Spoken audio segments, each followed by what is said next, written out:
প্রবাসী এক ভাইয়ের লাগেজ চুরি করছে আমাদের বাংলাদেশের এয়ারপোর্টে। সেটা নতুন কিছু ঘটনা না। আমার দুঃখ হচ্ছে প্রবাসী ভাইদের লাগেজগুলা যারা এয়ারপোর্টের দায়িত্ব থাকেন তারা কেন নিয়ে নেন, তারা কেন বুঝেন না তাদের কষ্ট কি। এই যে মনে করেন একটা খেলনা, এই যে খেলনাটা নিছি আমি বাচ্চার জন্য, হ্যাঁ আমার ছেলে খেলবে সেজন্য আমি মনে আশা করে খেলনাটা নিছি না।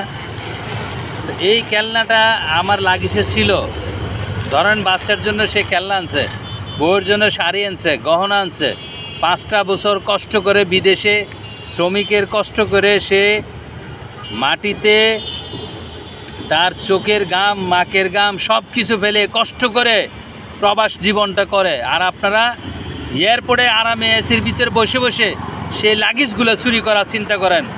ধিক্কার জানাই আপনাদের মতো এয়ারপোর্টে যারা চাকরি করেন, থুতু দিই আপনাদেরকে। আপনারা এত ছোট লোক। আজকে এই যে খেলনাটা দেখেন, আমার বাচ্চার জন্য আমি একটা খেলনা নিচ্ছি, এই খেলনাটা পাওয়ার পরে বাচ্চাটা কত খুশি হবে সেটা আপনারা বুঝেন না। কেন প্রতিদিন দিনের পর দিন এয়ারপোর্টের মতো জায়গায় আপনারা চুরি বাটপারি করে আজকে প্রবাসী ভাই বোনদের মনে কষ্ট দিচ্ছেন, তাদের চোখের পানি ফেলতেছে। আমি আর ওই সরকারের প্রতি দৃষ্টি আকর্ষণ করছি, ডক্টর মোহাম্মদ ইউনূসের কাছে দৃষ্টি আকর্ষণ করছি। উনি চাইলে সব কিছু সম্ভব।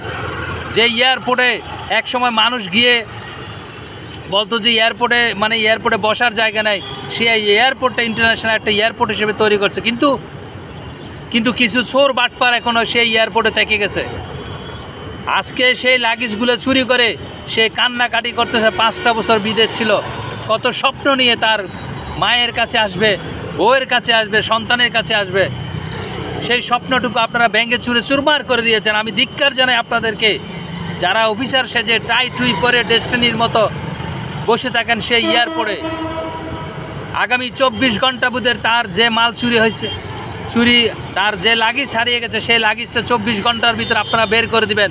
এবং এয়ারপোর্ট পুলিশ প্রশাসনের প্রতি আমি দৃষ্টি আকর্ষণ করছি, যে ধরনের ঘটনা হয়েছে এই ধরনের ঘটনা যেন আর সামনের দিনে না হয় সেই ব্যবস্থা আপনারা করবেন।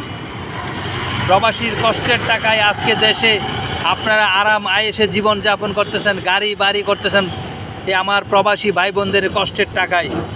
সেই কষ্ট করে তারা দুলিশাত তার জীবনের যৌবন জীবন সব কিছু দিয়ে প্রবাস জীবন কাটিয়ে যখন দেশে আসে তখন আপনারা লাগেজটা চুরি করে নিয়ে যান।